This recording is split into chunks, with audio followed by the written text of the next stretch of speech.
On the day they faced the soul-devouring dark magic, he fell into a deep sleep, leaving his companions behind.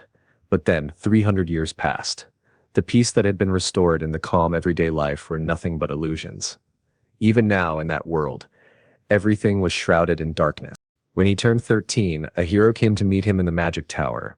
She had snow-white hair and golden eyes, and said she had heard praises about the prodigy mage who appeared once every 100 years. She asked if he was that boy, wasn't he? And this was Archmage Ring, only 13 years old. But Ring simply ignored the heroine and continued organizing his books. She asked if he could not hear her. Ring replied that he was not a genius or just a child. He had a name, didn't she know? She then asked if he really was the youngest 4-star archmage in the history of the Empire. Ring. She had come to the right place, but he was still just a child.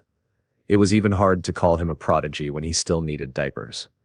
She teased him, saying that if he accepted her proposal, she could change his diapers every day. But when Ring summoned a fireball to burn her to ashes, she quickly apologized. The heroine hit her head on one of the bookshelves and was buried under the falling books. At that moment, even Ring couldn't help but laugh. From then on, he found himself quite interested in her. She introduced herself as Lista Alter. She was a false warrior of the Church of the Radiant Dragon. Right then, she asked Ring for help. Help to defeat the abyss that was approaching from the South Pole. In other words, she invited him to join the hero's party. Two well-known individuals were already part of Lista's group.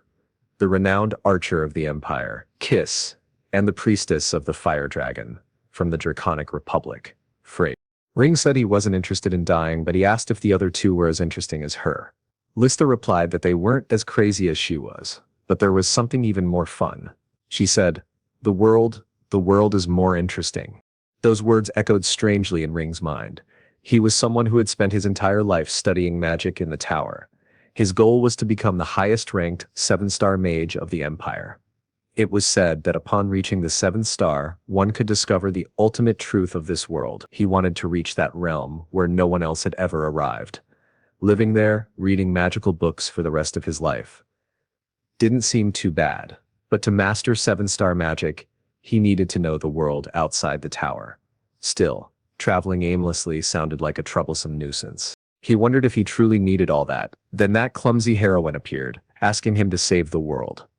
That unexpected proposal was enough to pull him out of his comfort and lead him into the outside world. Although he did not have a burning desire for justice to save the world, he accepted her proposal. Later, he met the archer Kiss, who inexplicably could only hit his targets when drunk, and who never spoke.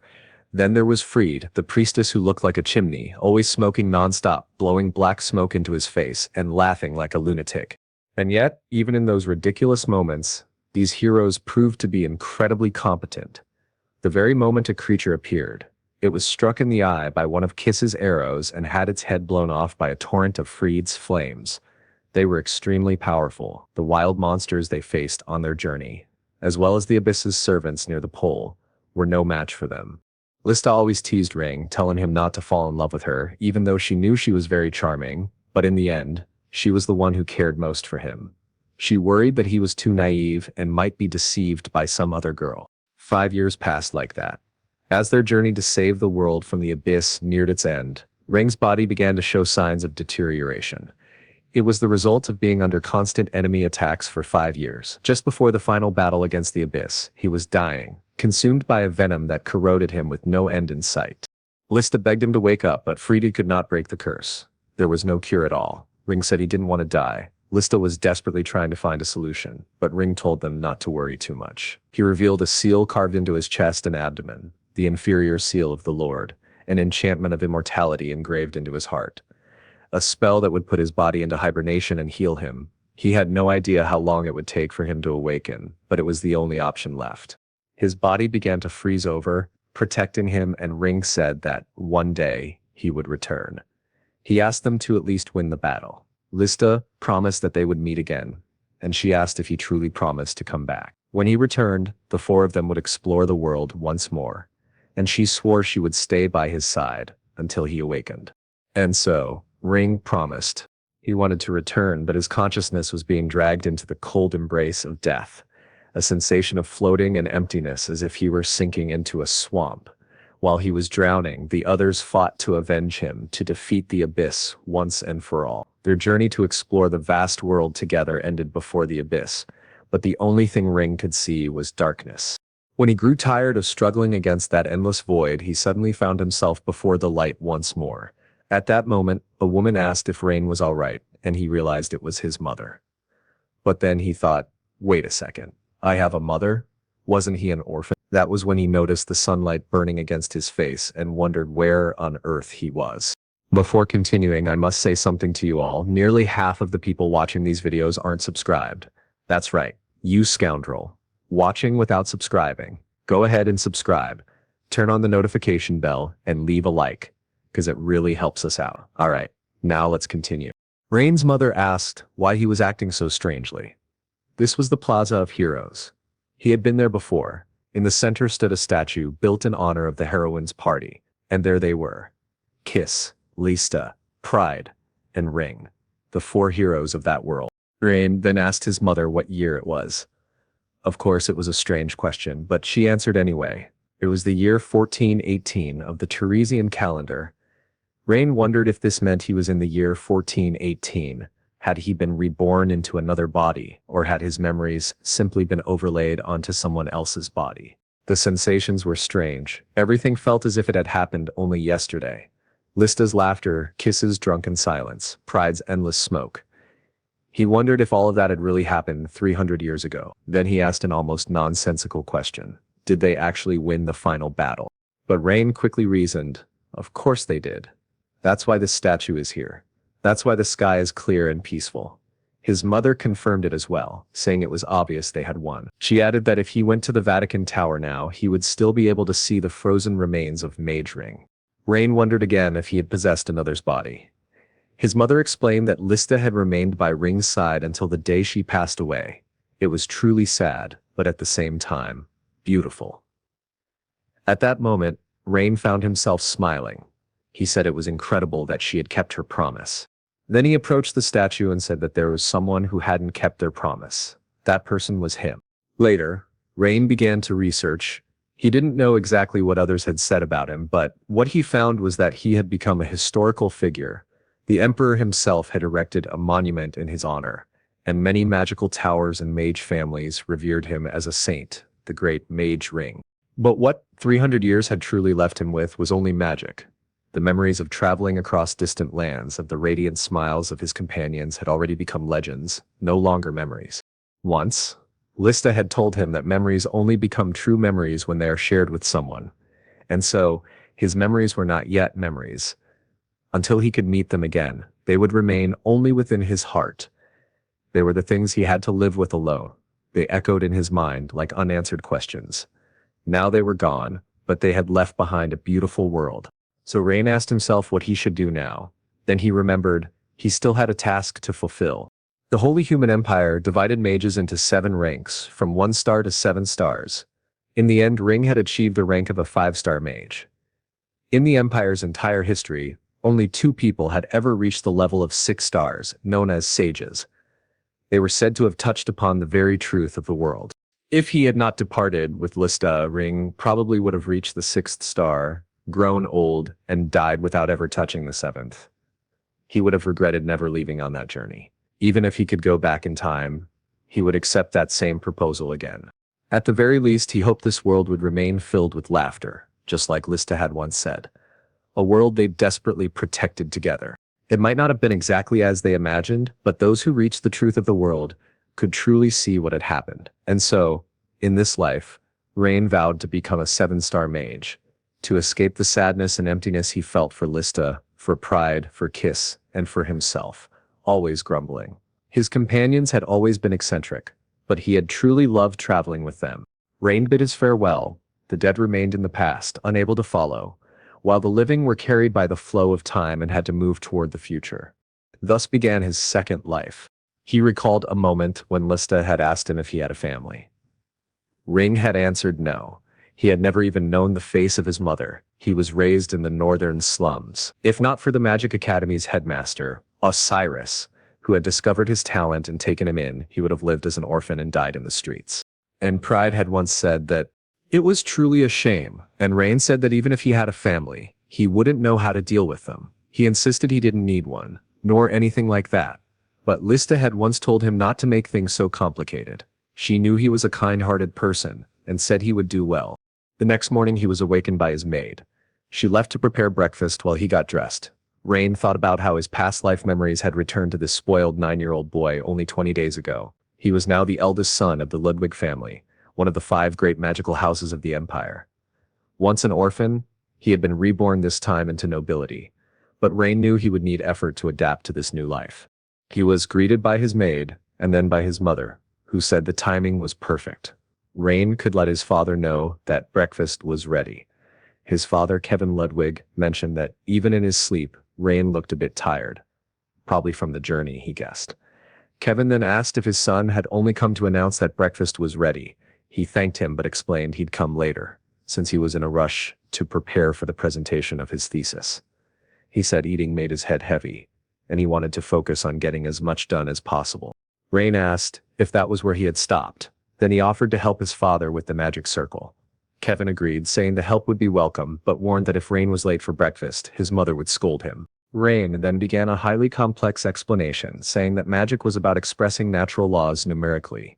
He noticed that one rune was in conflict with another, so he substituted it using the imperial equation 41-2. He reached the answer almost immediately.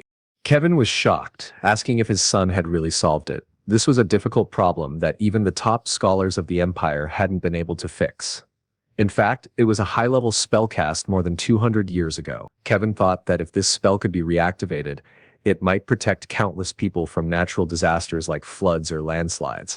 But how had Rain solved it when he supposedly only knew basic magic? Judging by his magical ability, Rain was highly unusual.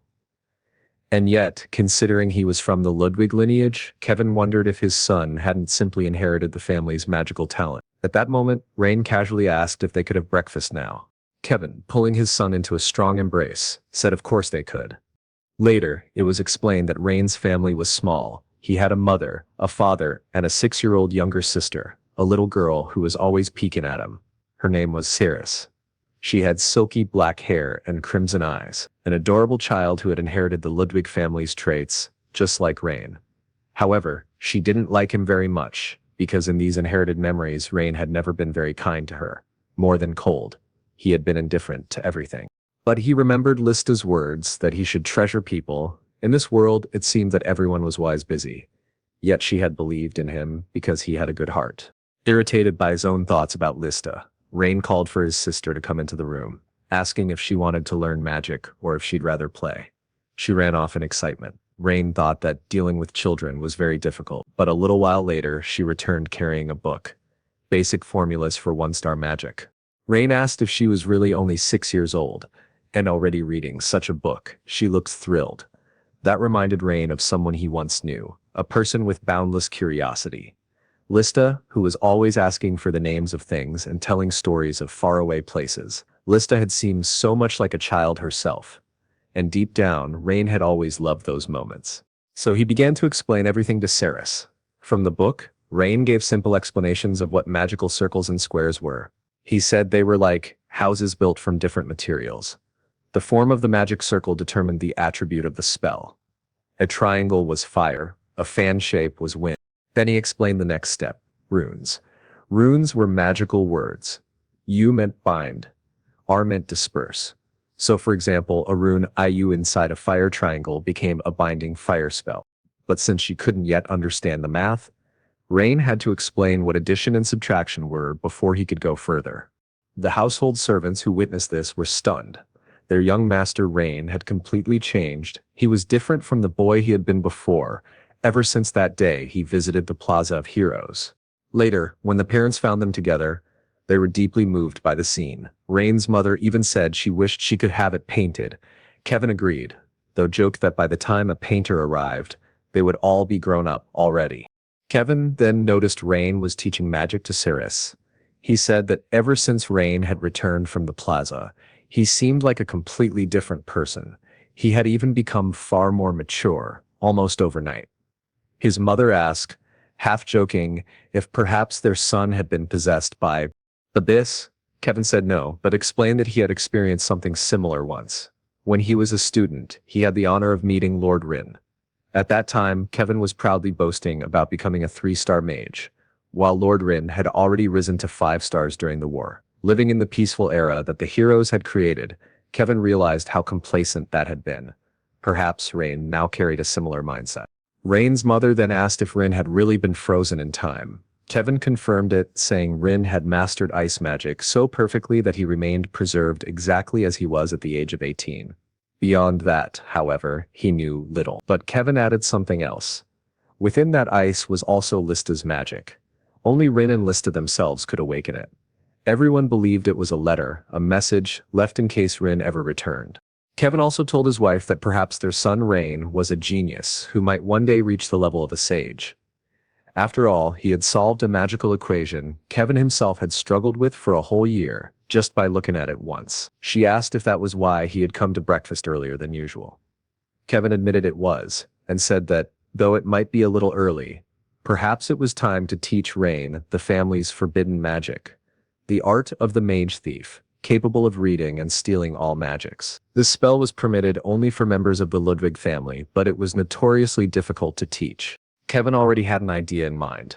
Later, Rain admired the land he now lived in, blue skies, vast fields of tulips, a charming region of which 1/3 belonged to the Ludwigs. The weather was perfect, so he stood to reflect.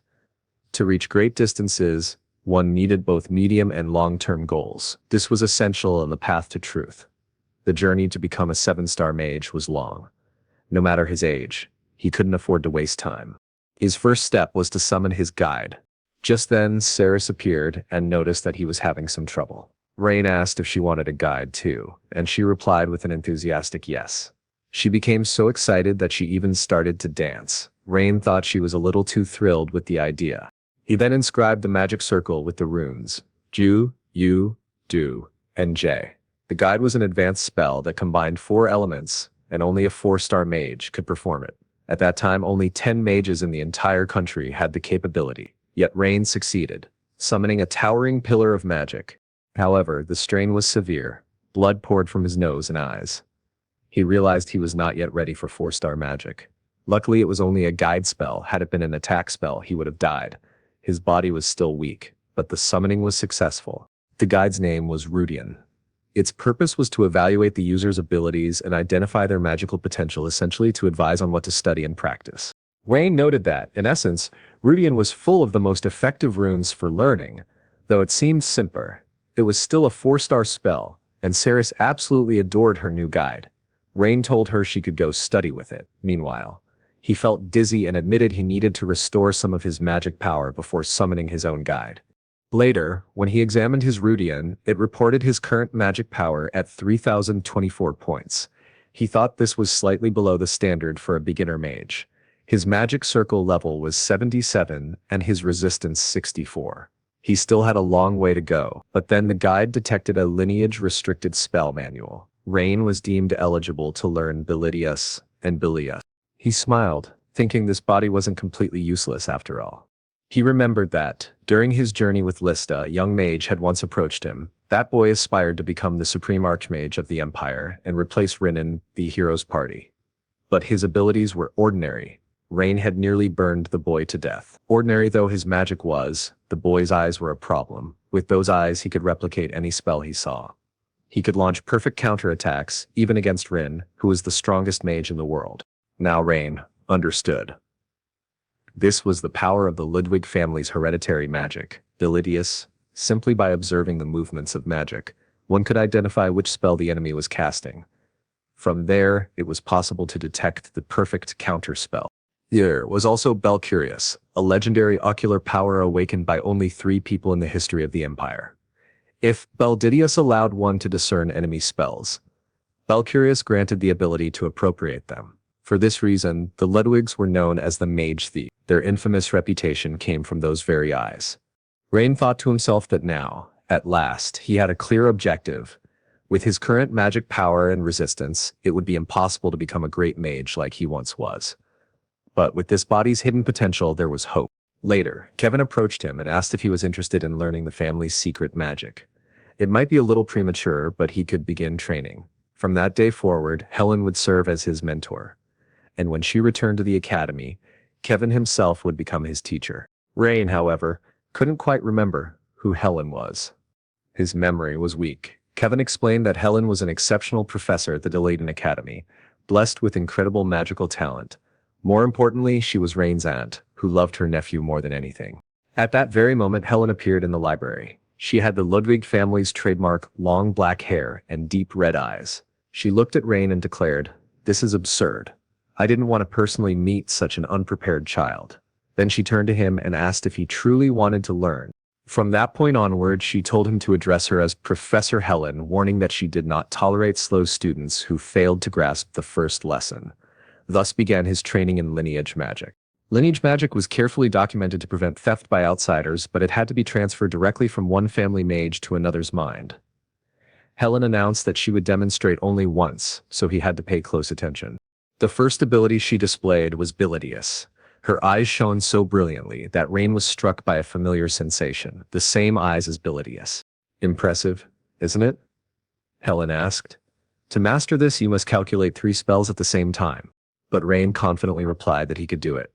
Helen, clearly pleased by his reaction, inscribed several formulas. He remarked that it was far more theoretical than he had expected. Inwardly, he thought that if the Ludwig family's founder had not imposed genetic restrictions, then even Rin would have gained access to this technique.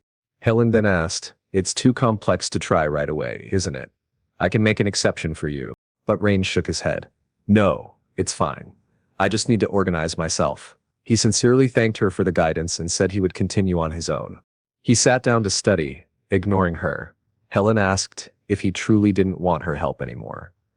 When he kept silent, she doubted him greatly and declared, "Fine, I won't teach you later, even if you come back crying." Yet, not long after, she returned.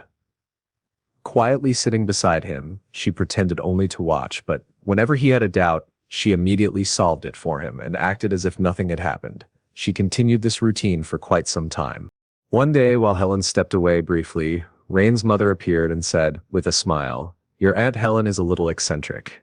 She's just not very direct. In truth, she's desperate to teach you. Even if you already know the answer, you should ask her some questions." When she was younger, she was exactly the same. Later, Helen resumed her silent surveillance, clearly waiting for him to stumble. Rain thought she was extremely annoying, even more troublesome than 6-year-old Cirrus. To tease her, he deliberately asked a question, pretending he hadn't understood a passage. Helen immediately threw the book aside, proud and triumphant. "I knew you couldn't manage it alone," she exclaimed. Then she explained the concept in an overly enthusiastic manner, so much that Rain eventually got lost in the flood of words. Still, Helen's teaching style was consistent, demanding, intense and effort-heavy, but thanks to her, he drastically shortened the time needed to master the theory while also gaining valuable practical experience. On the 10th day, under her guidance, Rain felt a burning pain in his retinas. It was as if his head and eyes were about to explode. His entire vision turned blood red. At that moment, his brilliant crimson eyes bore the mark of death itself. All the information of the universe was being transmitted directly into his brain in the form of numerical formulas. Even his own magic appeared as numbers. Now he finally understood. Magic was mathematics. When he turned to Helen, she stared at him in shock. "You mastered it in only 10 days? She thought back. Even after receiving specialized education, it had taken her 7 years to acquire Bilidius. People had said it would take her 70 years to fully master it. Yet, this boy had done so in 10 days. Helen realized that he might even rival the great Rin himself, the prodigy of multi-channeling. Later, she shared everything with Kevin, who was also deeply impressed. Helen told him, "Thanks to Rain, our family may become the foremost magical family in the Empire. This boy is extraordinary." Kevin, as a father, admitted that he had nothing left to teach him. Just then, another person entered the room. Kevin requested that a message be sent to his father, the former head of the Ludwig family. He was seeking his guidance, humbly asking him to personally instruct his grandson, who possessed such overwhelming natural talent. The messenger smiled and replied, "You're sparing no effort for the young master, aren't you? Very well, I will carry out your request." And so, spring ended, and the rainy summer arrived. Dark clouds blanketed the continent, pouring down endless rain day after day. Rain was busier than ever during that summer. By day he studied magic with Helen, while also teaching Cirrus the basics whenever he had time. By night he devoted himself to training his physical strength and refining his spells.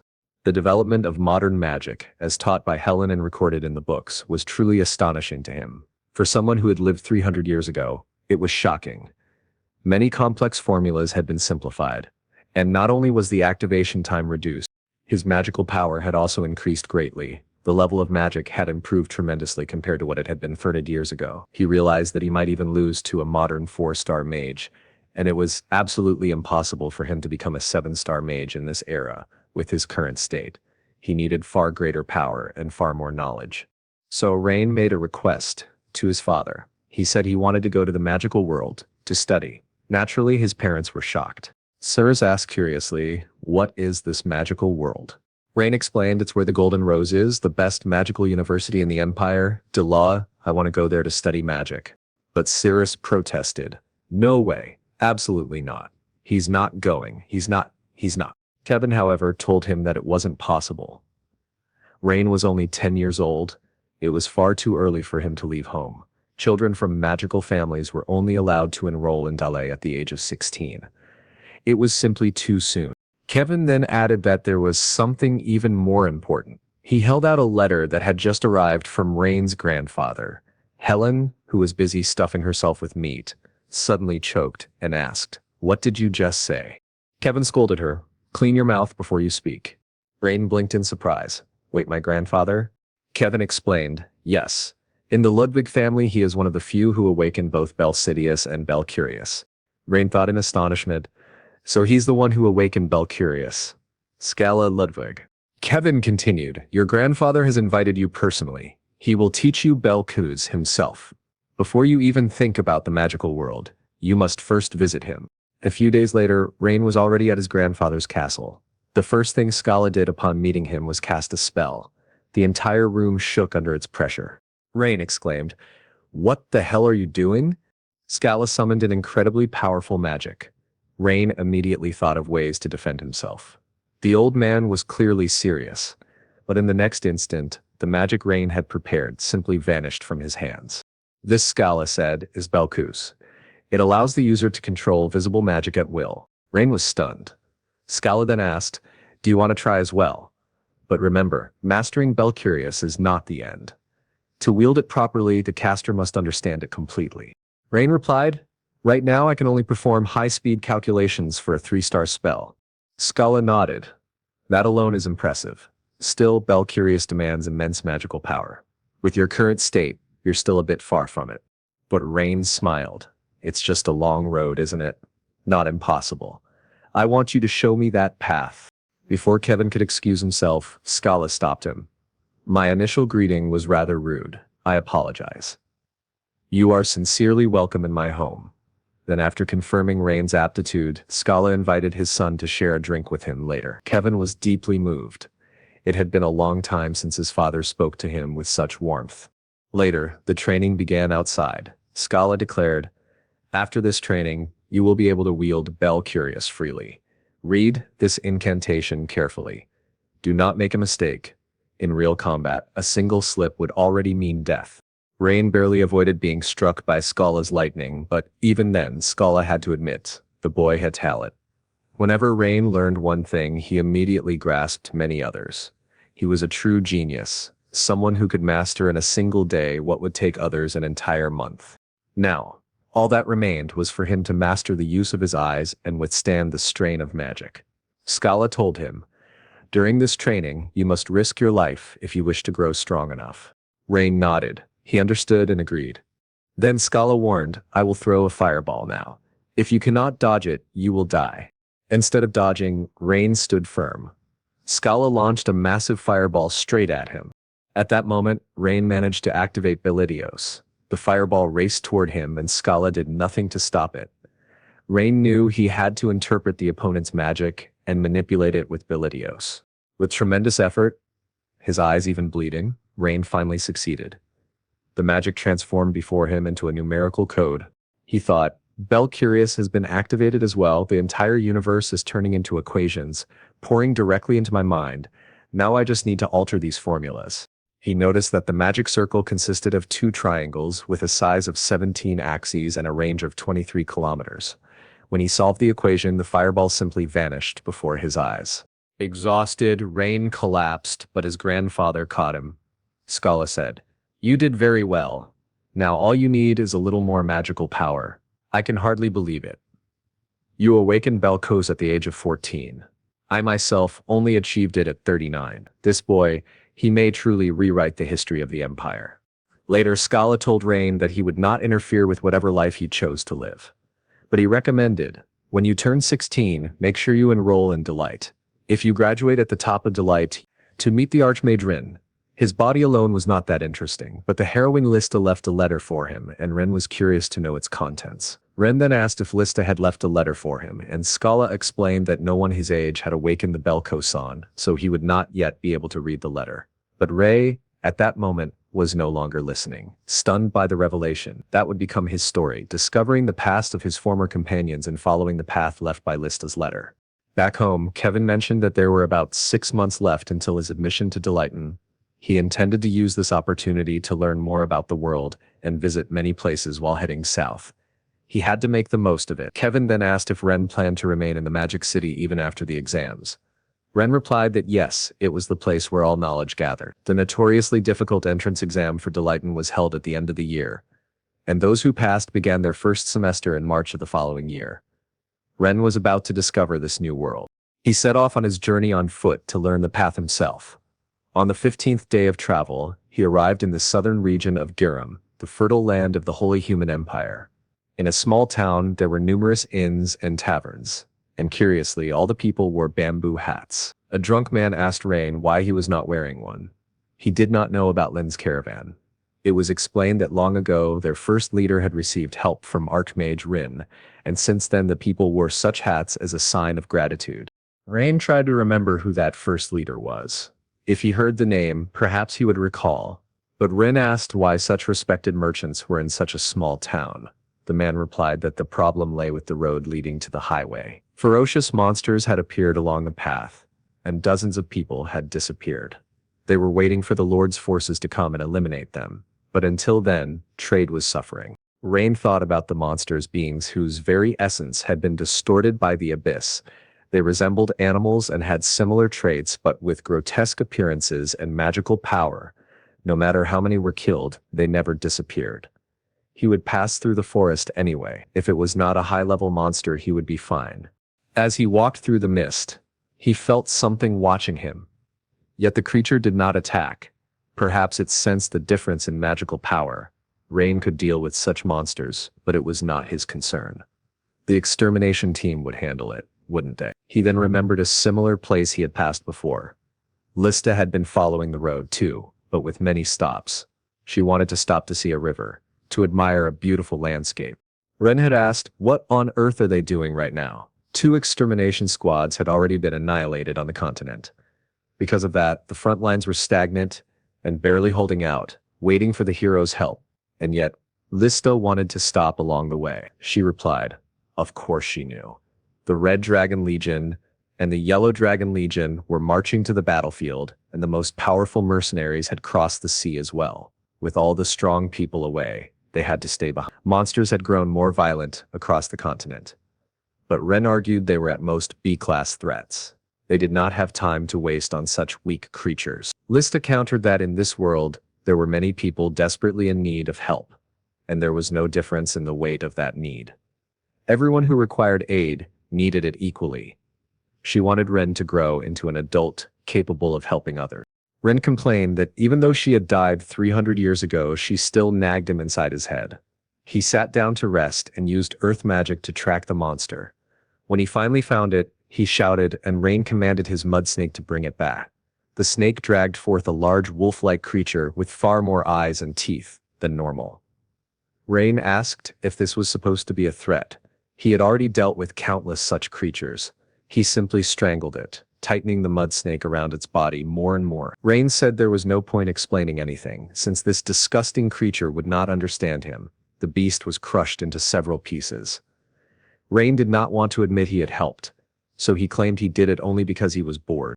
It was said that the border between the central and southern regions of the empire was called the Badante mountain range. As soon as he entered, he encountered many more creatures, yet they were still insignificant beasts to him.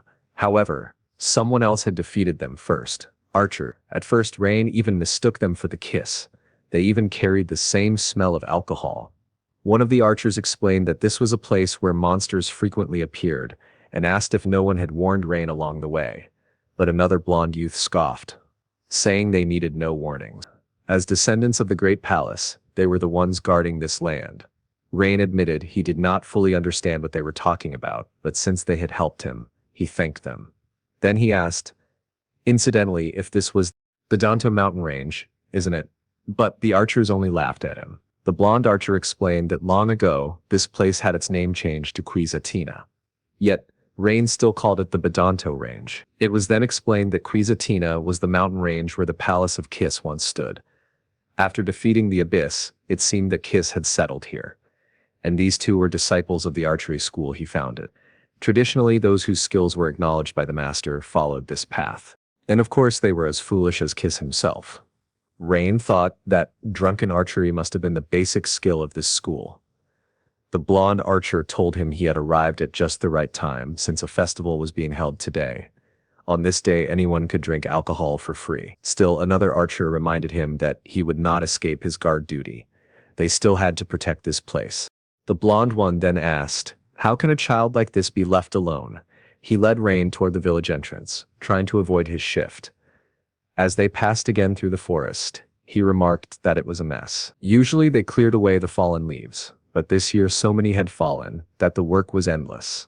He pointed out that if Rain climbed the wooden stairs, he would find the training hall. If he went straight, he would arrive at the village. But in front of them was a stone slab, and Rain felt Kiss's presence emanating from it. The archer asked if he also wanted to make a wish. This was the tomb of the Palace of Kiss. People usually prayed there asking for protection throughout the year. Rain told him not to joke about such things. The archer frowned. Why do you call it a joke? Don't you know the story behind this tomb? You're not from this country, are you? Among Kiss's companions was Archmage Rin. It was a well-known fact. Surely Rain must have heard of it. They said Rin was very shy, but Kiss believed that even after death, Rin would return to life. He claimed that if his tomb were in the village, Rin would never dare come. Because of his shyness, he would not step into the crowd to say goodbye. So Kiss had asked to be buried in the middle of the mountains, instead. Remembered it all. Kiss smelled of alcohol and snored loudly. Even though he was mute, he loved to ruffle Rin's hair even though Rin disliked it. Still, he was someone who enjoyed sharing knowledge with him, always giving him the same gentle pat on the head. Rain could almost feel that warmth again. At that moment, he thought that perhaps Kiss had known that Rin was eternal, and that they would never meet again. Yet even so, he had done those little gestures.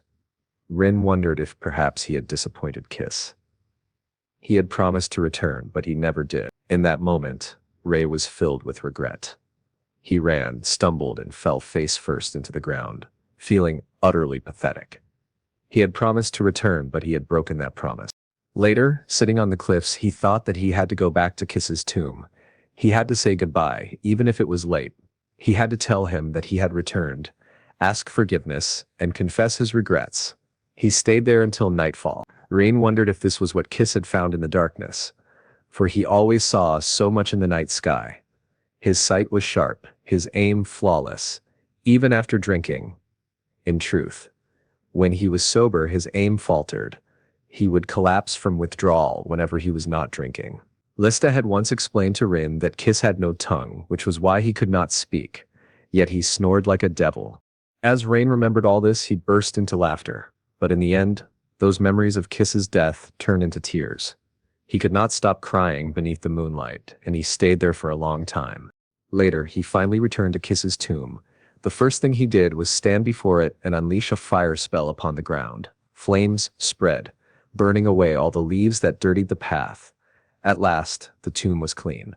When the sunlight rose, it shone brightly upon the stone. Rin turned and offered his apology. It was not because of shyness that he had failed to return. He lacked the courage to face them all again, to ask for forgiveness, and to admit he could not keep his promise. A few days later, Suffering under the autumn heat, he came upon a radiant city. Before him was the Golden Rose Magic City. At its heart stood the University of Delighten. Rin had been curious to see this place since his past life, but it did not quite live up to his expectations. Still, the city was lively, especially with its bustling magical trade. There was a saying, all knowledge flows through the Golden Rose. It was the place where wisdom from all corners of the world gathered. Later he was buying a stone that resembled ore. It cost 10 copper coins, though in his time it would have cost 80. Just then, the bell rang. The test was about to begin. He paid for the stone and started running, but as he did, a thief brushed past him. Rain thought to himself that, truly, the security of this city was not very good. This was a big city, so the guards would surely handle it, but the one who had been robbed, chasing after the thief, was an old man who bumped into Rain. The old man, fallen to the ground, cried that the stolen item was a family heirloom, something his grandson needed for the test that very day. Rain ignored it at first. He had his own exam to attend. But then he heard the voice of the heroine inside him, urging him to help. Passing by the old woman, he asked, "It was that man, wasn't it? The one who took it?" He told her to wait a moment. He would handle it. With great agility, he leapt across rooftops, chasing the thief while preparing a lightning spell. He was just about to turn the man into charcoal when another mage suddenly appeared, cutting off the thief's path. She unleashed a wave of sand magic that completely blocked his escape, forming a towering structure guarded by sand soldiers. The young mage declared confidently that the thief was finished. After all, he had been caught by Kristaten. Rain recognized both the sand soldiers and her arrogant attitude. She belonged to the One family. Like the Ludwig family, they were one of the 5 great magical houses. From his past memories, he recalled meeting her a few times. She had always been cheerful and confident, but Rain never cared much for her. Whenever they crossed paths, she tried scolding him, and he ignored her. Still, he noticed that she was already wearing the academy's uniform, despite being his age. At that moment, the thief counterattacked, dispelling the sand magic entirely. He created a violent gust of wind that carried a child away from his mother. Rain, using nature magic, extended a branch to catch the child, and safely returned them to the mother. That was when he realized the thief was also a mage. His own magical power was weak, but the equipment on his left hand was amplifying it. Kristaten admitted that for a thief, he was highly skilled, and she prepared to block him. She cast a 2-star spell, which even impressed Rain slightly. If the Ludwig family was known as the family of thief mages, the One family was famed as commander mages, with exclusive earth element summoning magic. Kristaten then summoned a sand golem. Arrogant as ever. She thought the fight was already over, but the thief laughed, boasting that with his equipment he was invincible. A strange, dark magic shot out from his artifact, piercing through the golem's chest and turning it against its own master. When Kristaten realized, it was already too late. The golem was about to crush her. Luckily, a powerful lightning spell ripped off the golem's arm, saving her. Rain remarked that revealing his trump card so early was a foolish mistake, then told the thief, "Here's a tip, casting a faster spell doesn't mean you'll win." Kristaten turned to him, shocked. "Is that you?" she asked. But Rain ignored her, focused on defeating the thief. The thief redirected the golem to attack Rain. However, Rain activated a water element magic circle inscribed with fire runes, creating a powerful current that pushed the golem away. Kristaten asked if he was a water elemental mage. She explained that while water was naturally strong against earth, her golem would not fall to a 1-star spell. The thief mocked them, asking if this was truly the best they could do, claiming they would soon die. But Rain's torrent of water was so powerful, it actually halted the golem's strike. Kristaten warned him that it would not hold forever. The golem's brute force would overwhelm the current, yet Rain had other plans. The water seeped deep into the golem's sandy body, bloating and weighing it down. When the next strike came, Rain dodged with Kristaten, and the overloaded arms slammed into the ground, collapsing the golem into nothing but mud. Rain realized the thief's artifact could steal control of another's magic, but it could not generate true magic of its own.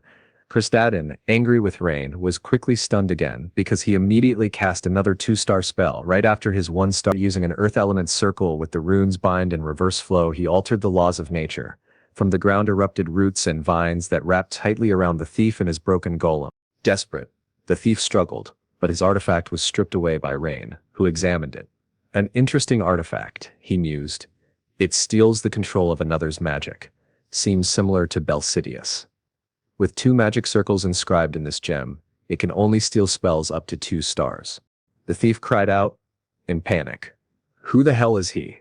How can he cast so quickly? Rain thought to himself that no one would believe him if he revealed his true identity. He returned the artifact to the old woman, advising her to keep it safe from now on. She thanked him profusely, and the surrounding crowd broke into applause and cheers.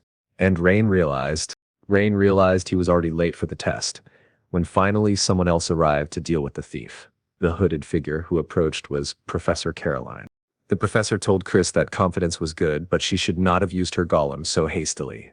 Chris replied that she would be more careful next time, then quickly asked her teacher if she had seen that boy. He was incredible. The speed with which he had cast his magic was almost as fast as the professors themselves.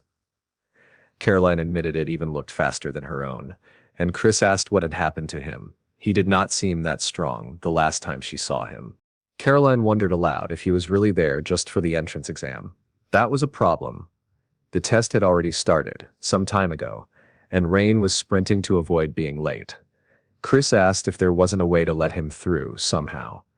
Caroline reminded her that rules were rules, but Chris insisted, saying that if he arrived late because he was helping someone, surely they could be a little more understanding.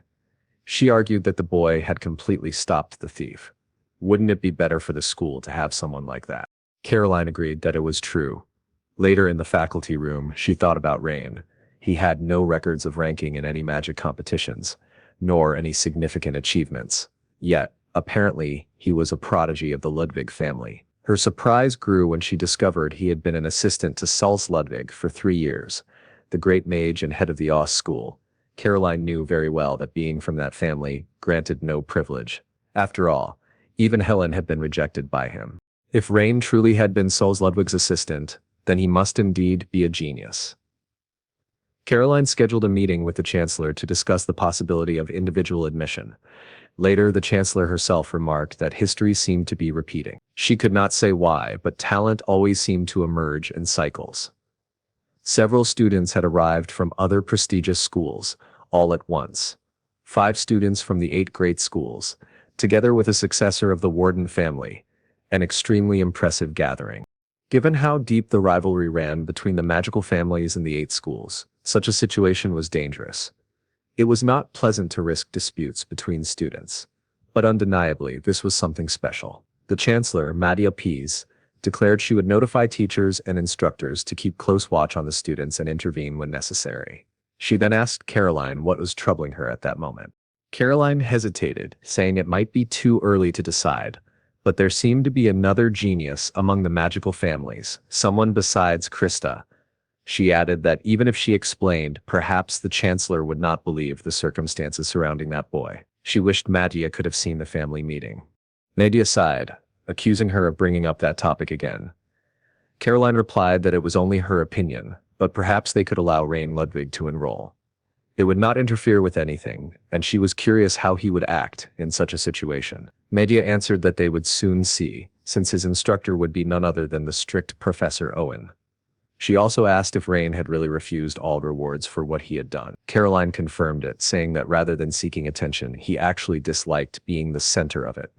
He preferred to stay quietly reading his books. Madia called him a rather strange boy. Caroline replied that the strange ones often became the best mages, just as her master used to say. Then she asked why Madia seemed so melancholic that day. The chancellor admitted that Caroline's perception was as sharp as ever. She explained that the thief Rain had caught seemed to be connected to the dark church and warned that they would surely appear again soon. She had a bad feeling and told Caroline to prepare.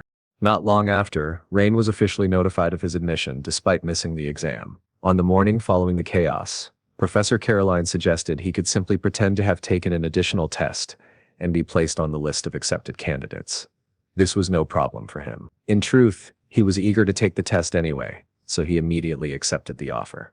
Soon, he stood before the great gates of Delighton, the greatest academy of magic. Later, wearing his new uniform, he reflected that he had never truly belonged to any school. In his previous life, he had learned everything in the magic tower. In this life, he had learned from his family. Even now, he felt no real need to learn from others. But he had to uncover what Lista had left behind. She was waiting for him at the end of the path. Rain thought that until then, he should raise his magic skills at least to the level of his past life. That was when Chris approached him. She almost thanked him for the other day, but quickly changed her tone. Chris declared that even without his help, she would have handled things herself. Everyone nearby turned to look at her after that remark. Rain admitted she was far more famous than he had expected. Chris said that even so, despite her importance, she acknowledged him as a rival. He should feel honored. Rain thought to himself how much he hated the idea of rivals. Thinking back, he remembered someone very similar in the magic tower of his previous life.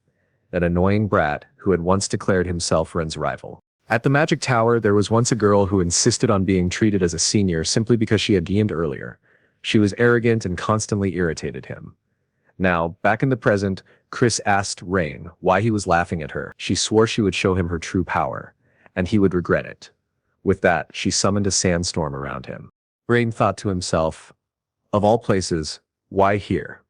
Chris demanded if he now understood the extent of her power. To Rain, she looked exactly like that annoying girl from the tower reincarnated. He decided it was time to teach her a lesson. Just then, another student arrived, mocking the scene. He called it a dramatic performance. One the main candidate of a great family, and the other a supposed prodigy who had barely passed the test. The arrogant voice belonged to Hilbert. Hilbert was from Rilnum's school, a graduate and runner-up at Deleighton Academy, and longtime rival of Chris. Hilbert taunted her, asking why she had stopped.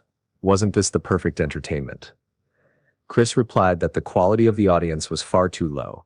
It would be terrible if Rain got hurt, wouldn't it?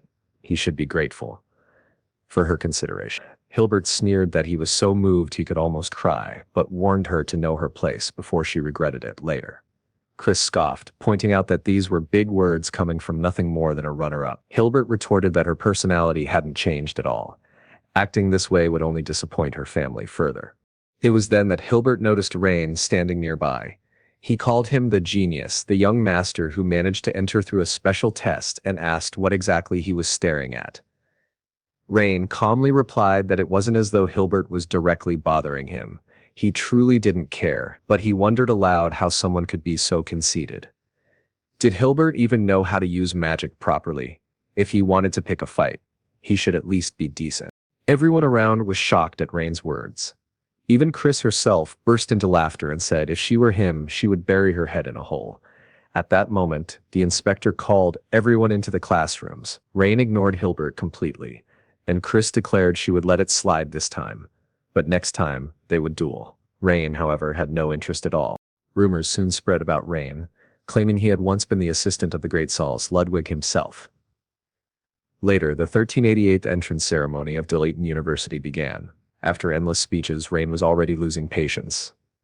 Until finally Madia Pius appeared. But the entire hall fell silent, awed simply by her presence. Rain thought to himself that she was the greatest mage of the empire, current head of the Magic Council, and direct descendant of the founder of magic, Emetsa Page. He even noted that her unusual hair color was clearly genetic. He had once met her predecessor. Madio welcomed the students, first congratulating the 233 freshmen gathered there.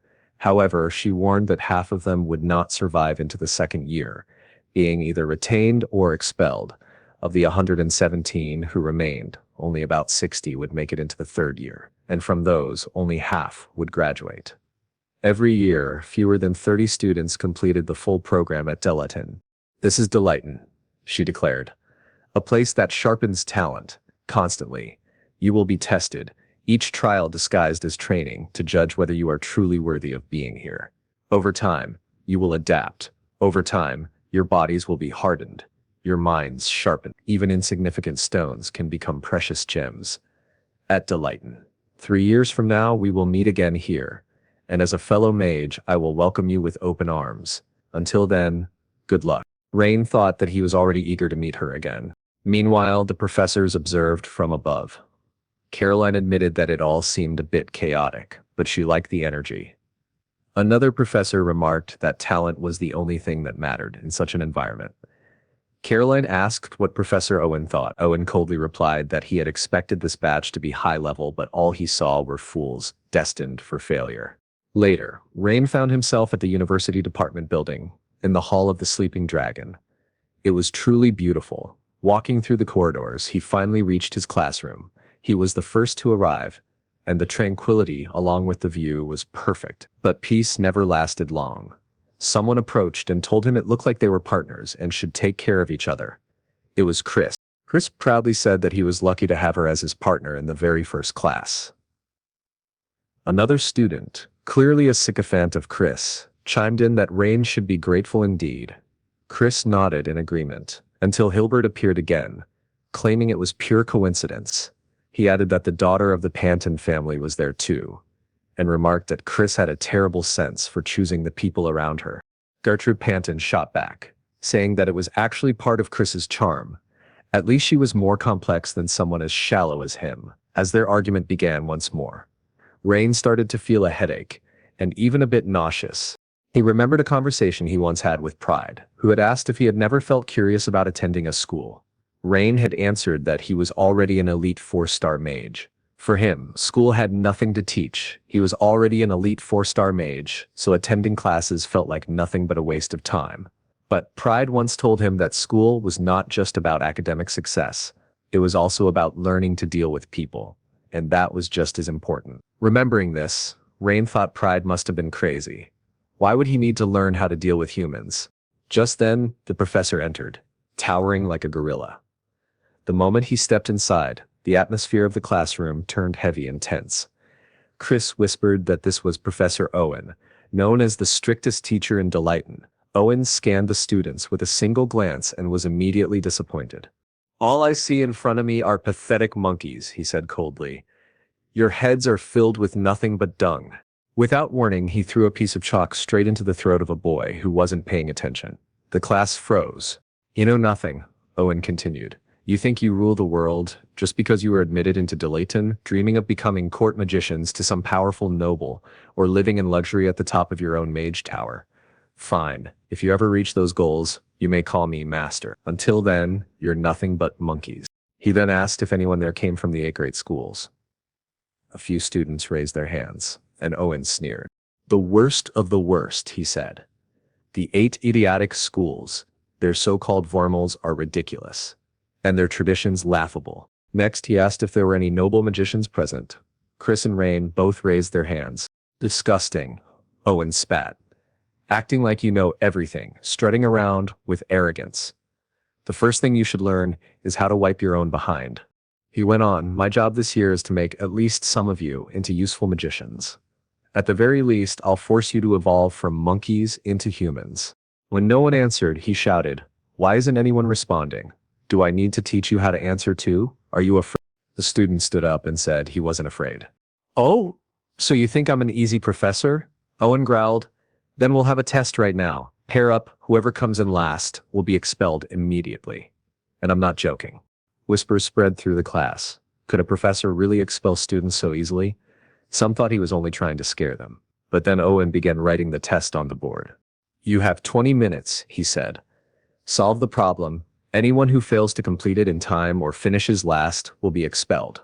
Chaos erupted. Students panicked, but Chris focused hard on the formula. "Rain, help me," she demanded. "We'll start with the basic matrix formula." "Why matrix?" Rain asked. "Just start writing," Chris snapped. She remembered the rumors about her family. Everyone whispering that the Wardens had fallen, that their name was finished. She was the only one who could change their fate. She had to become the best student. Rain, seeing her determination, thought she carried a heavy burden, but he had already found the solution. Suddenly a strong gust of wind swept across the classroom, tearing their answer sheet in half. "Too noisy," Owen barked. Chris protested. It was the wind. "It ruined our work." But Rain knew better. It wasn't just the wind. Activating Belidius, he traced the magic dark ray to Hilbert. The boy was from Ruinum, the School of Wind. Their secret art was hidden wind manipulation, silent and invisible. Chris urged him, "Hurry, rewrite it." She realized there were only 8 minutes left. But Rain stopped her. "The way you're doing it, it's impossible. You need to know when to give up. It can be solved, but not with your method." With swift movements, Rain rewrote the entire formula in mere seconds, completing everything with precision. He told Chris to remember well. A powerful mage must remain calm at all times. In the world I lived in 300 years ago, creatures devoured the heads of innocents right before my eyes. We didn't have 8 minutes. We had seconds. A single mistake meant a single life lost. This time, I'll lead. Just don't hold me back. At that moment, Hilbert and his partner turned in their test. Owen used his magic to analyze the runes. They functioned correctly, he admitted. Considering the time, not bad, but still, not good. Grade C, Hilbert protested. What? I was the first to finish. How can this be a C? Stop your whining, little windschool brat, Owen snapped. You know very well why you got that grade. Don't act like an idiot. Then Rain pushed past the crowd. Move. It's our turn now. Owen's eyes narrowed, intrigued. He had been eager to expel the two noble students, but seeing Rain's confidence, he allowed it. Rain added, if a mage can't even solve a problem just because the wind blew away his paper, then he shouldn't even be here.